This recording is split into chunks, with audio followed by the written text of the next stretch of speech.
So kind of as a way of introduction, I really want to talk about some of the differences between more modern digital marketing and frankly more traditional marketing. How are they similar? How are they different? What can we learn from the way that marketing was done in the past? And where do we need to change and tweak based on some of the ways that things have changed today? Now, the reality is, and this is gonna sound, I almost feel weird saying this, but sales and marketing have changed. Right? Isn't that obvious? Like, do I really have to make a big point about that? Sales and marketing have changed. I mean, remember when this was a thing? You may not, depending on how old you are, you may not be old enough to have actually seen or used a Yellow Pages or a phone book in the wild. But, growing up, I absolutely remember using these things. If I wanted to order pizza, right, I was going to have to go and find the Yellow Pages. I was going to have to flip to the pizza delivery section, and I was going to let my fingers do the walking and ultimately pick up the phone and call. This is the way that marketing on a local level used to be done.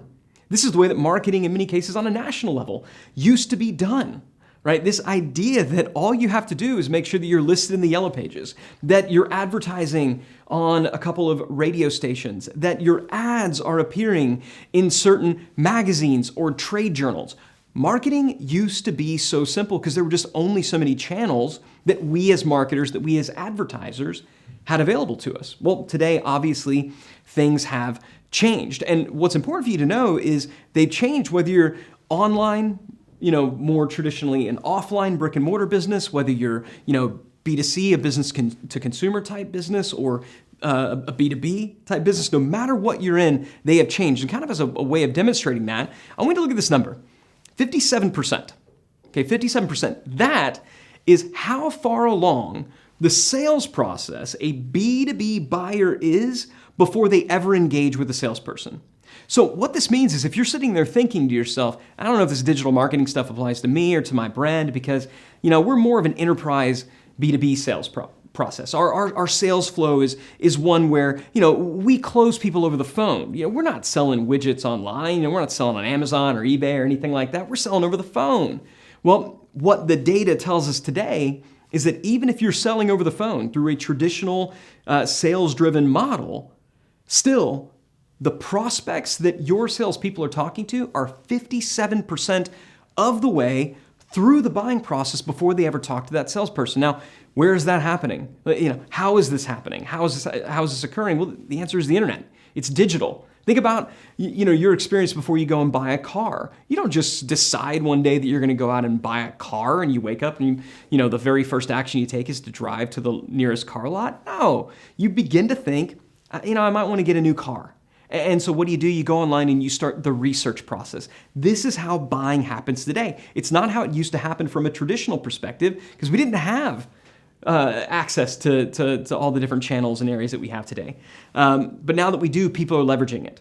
So this is one of the big areas of change. Even if you're not a full-scale like online digital-first business, a digital-first brand, digital is still impacting your business. And again, even if you're completely offline, let's say you're a traditional brick and mortar retailer, you're a mom and pop, you're a butcher, baker, candlestick maker. I love this stat from Spencer Spinell, who's the director of emerging platforms at Google. Now, admittedly, this stat is a few years old, but in looking at it, it hasn't changed all that much. So I want you to know that.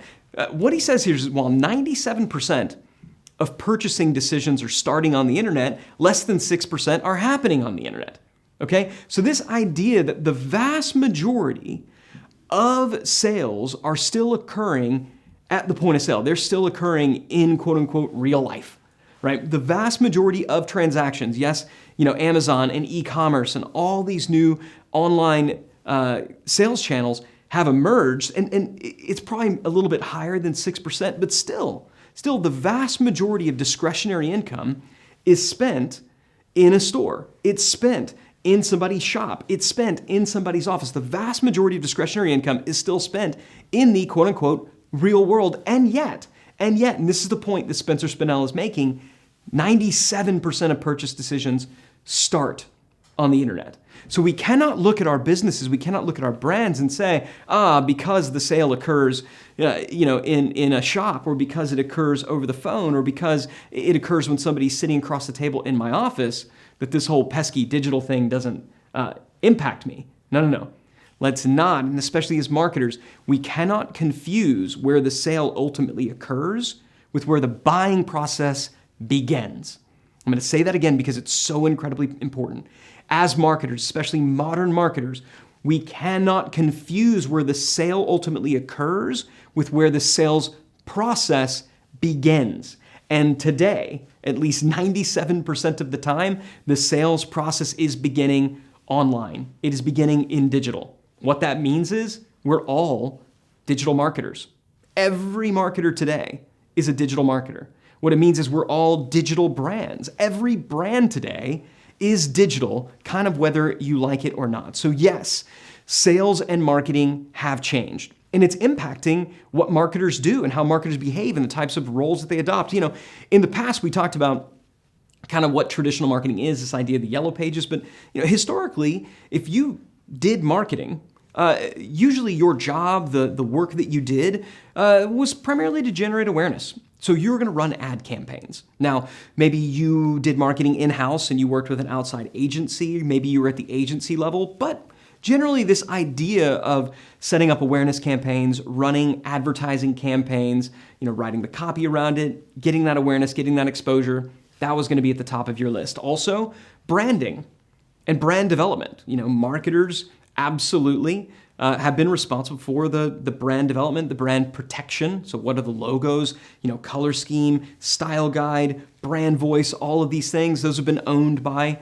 marketing. And then of course, communications and PR, right? Making sure that that what matters to the brand is being communicated both internally and externally. These are the three things that defined traditional marketing. Now, what's interesting is all of these three things are here, but a lot of new things have joined with them.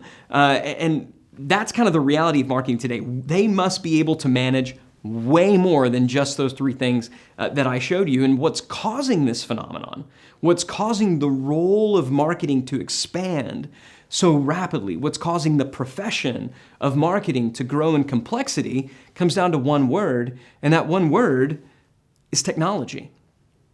Technology has changed the way that marketers work. Technology has changed the type of work that marketers do. Just check this out. This is an infographic that's put out by chiefmartech.com. Scott Brinker puts this out as the marketing technology landscape. It used to be called the Martech 5000. Now I realize that this is nearly impossible for you to read. Even if you were to pause this video and zoom in, you would still not be able to see all of the different logos that are on this page, and that's exactly the point. It's not a particularly informative document. It's almost absurd if you look at this infographic when you begin to realize just all of the different tools, all the different technologies that are out there to support and to enable marketing today.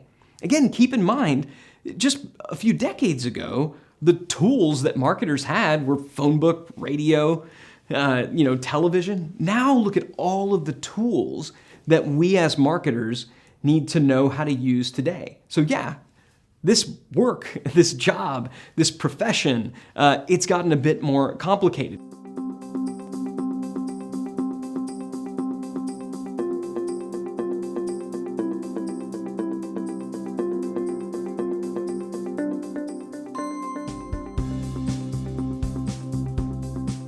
One book that I would recommend that you absolutely read is Hacking Marketing, again, by Scott Brinker, who is also the creator of the infographic that I just showed you. He was the first person who really made this point clear to me, that really what we're seeing marketing and software, marketing and technology begin to merge.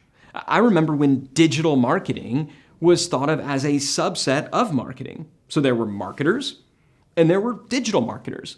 The argument that Scott Brinker is making, the argument that I would make to you right now, and the argument that I believe that you should be making internally at your company as well, is that there is no marketing outside of digital marketing. All marketing is digital because marketing and software, marketing and technology are coming together. Now, this convergence of marketing and technology, it's not the only area of convergence that we're seeing with marketing. So if we think about marketing as being defined by all of these different things, pay-per-click, SEO, virality, content, inbound, retargeting, many of the other areas that we're going to talk about, we're also seeing that sales and marketing are beginning to come together. It's very common in a lot of organizations for sales and marketing to sit in the same org. If you think about e-commerce, right? Think about this idea of, selling through a Shopify store or selling online. That is the convergence of sales and marketing. The sale is happening on a website that is generally built by a marketing team. It is sales and marketing combined almost in a single step. That's the idea of e-commerce, right? So sales and marketing are coming together, marketing's growing in complexity, technology's coming in there, but also we're seeing product and marketing are coming together. So now with a lot of our digital first companies, the marketing happens after somebody has already purchased the product or after they've already taken a trial to the product. Think about how many pieces of software you use that you started off as a free user. Right, you signed up for this tool. There wasn't a tremendous amount of marketing there necessarily to get you to download the app or to get you to, set up your account. But what you found is that after you did set it up, now the marketing begins. You're getting in-app notifications. You're getting email follow-up afterwards. Again, the convergence, not just of marketing and sales, but marketing and product. We're also seeing today that more than ever, marketers kind of need to be, behavioral psychologists. Now, not literal behavioral psychologists. I'm not saying that we're going to get into, you're going to actually get a PhD in behavioral psychology, but more than ever, we're realizing as marketers that it's not enough just to understand the quant side of things, the data side of things. We also need to understand how humans work. And so we're going to be talking a lot about that. And then finally, tech, programming, coding, understanding how to use technology. That's what Scott Brinker was referring to. So we think about all of these forces combining and they're all coming together in marketing. This is why marketing as a profession, this is why marketing as a role is growing so much in need and it's growing so much in importance within organizations.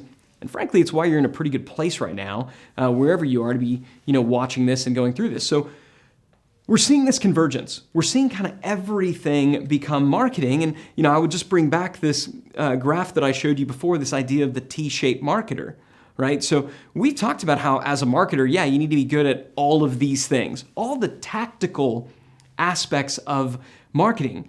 But what we just discussed is that in addition to all the tactical aspects of marketing, you also need to be pretty good at statistics and programming and product design and analytics and behavioral psychology and branding, positioning, storytelling. I guess to put it another way, marketers today kind of need to be good at everything.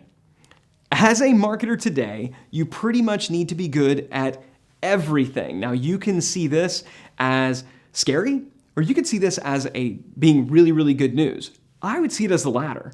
Because as a marketer, when you need to be good at all these different areas, what it means is your value is only going to go up. Now, more specifically, when we think about marketers, kind of being good at everything, what I would sort of distill everything down into is saying that today, the biggest area of distinction between traditional marketing and modern marketing is today, marketers own the entirety of the customer journey.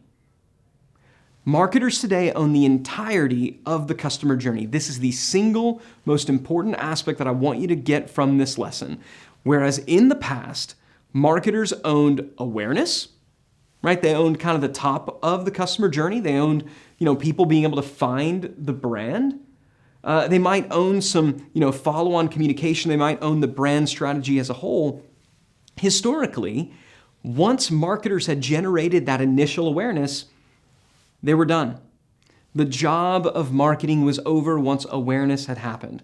And as you're about to see, as we go in depth into this concept of a customer journey, as we begin to break down all of these different stages, because of technology, because of this shift to digital, marketers now, they don't simply own awareness. They also own initial engagement. That's something that used to be owned by service or sales. They also own the acquisition of the leads themselves, the nurturing of those leads. Marketing is even going to own some of the initial conversion aspects. Marketing is going to need to own the experience of this. What is it like from the customer's perspective? Once they've bought, once they've signed up, what is that experience like? Today, as a marketer, guess what? You own that. You don't just get to say, oh, that's on product, oh, that's on somebody else.